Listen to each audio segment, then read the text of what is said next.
Bonjour à tous, les gynécos voient d'un mauvais œil l'élargissement de la fonction des sages-femmes. C'est notre actu du jour présenté par Elodie. Bonjour Elodie. Bonjour Bérangère, bonjour à tous. Le rôle des sages-femmes fait débat aujourd'hui.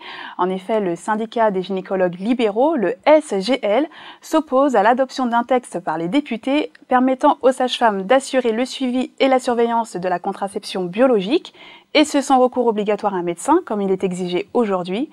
Or, pour le SGL, un tel transfert de compétences entraînerait des économies dérisoires pour la sécurité sociale, mais surtout pourrait avoir des conséquences sur la santé publique. Il rappelle aussi que la prise en charge de la contraception par les gynécologues a permis de diviser par 4 la mortalité due au cancer de l'utérus en 20 ans. Rappelons, Bérangère, que le Sénat tranchera prochainement sur l'adoption ou pas de cet amendement. Merci Elodie.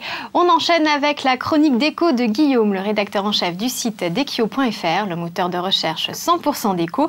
Aujourd'hui, on s'intéresse ensemble aux différents types de sols que l'on peut mettre dans la chambre de bébé. Bonjour Guillaume. Bonjour Bérangère. Oui, souvent quand bébé va arriver, on refait une petite chambre, on aménage son espace à lui et on hésite pas mal sur le type de sol à choisir. Moi je dirais pour le problème de la santé, de l'hygiène, on élimine tout de suite la moquette. C'est plein d'acariens, c'est vraiment pas bien pour une chambre de bébé. En revanche, on peut avoir envie de cet effet doux, un peu molletonné, qui est bien pour bébé et joues. On peut avoir envie de cet effet de moquette, mais on choisit plutôt un tapis. Pas en laine, comme sur la première image, on prend un tapis en coton. Là, il est blanc, on peut se dire c'est une folie, ça va être super fragile. Et en fait, non, c'est un tapis en coton, donc on peut très bien le laver très facilement, et souvent en machine. On poursuit avec un deuxième type de sol, du plancher. Bon, quand on en a, bien sûr, on ne va pas l'enlever, on le laisse. Mais en revanche, on peut très bien en poser. C'est joli, c'est chaleureux, il y a un côté plus authentique pour la chambre de bébé. Moi, j'aime beaucoup, et ça peut être une option totalement à considérer. On poursuit avec un troisième sol. Là, c'est une matière naturelle, du coco. Un peu plus dur pour les petites jambes de bébé quand il va commencer à jouer. Mais c'est quand même très lumineux, c'est super joli. C'est beaucoup moins sale que la moquette. C'est beaucoup plus facile à nettoyer. C'est blanc, donc là encore, c'est pas aussi dangereux que ça, c'est pas si salissant que ça. Ça se nettoie assez facilement.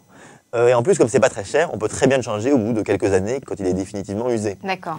Et on finit par une option plus inédite, plus originale, une sol plus design. Là, c'est du béton ciré. C'est vraiment, je pense, l'option dont beaucoup de gens se diraient c'est pas possible, c'est pas pour une chambre d'enfant, c'est pour un salon, c'est trop design. En fait, là, on le voit très bien. On l'a mis avec des petits meubles super ludiques, très mignons, un peu cartoon, très colorés. Ça fait tout à fait chambre d'enfant.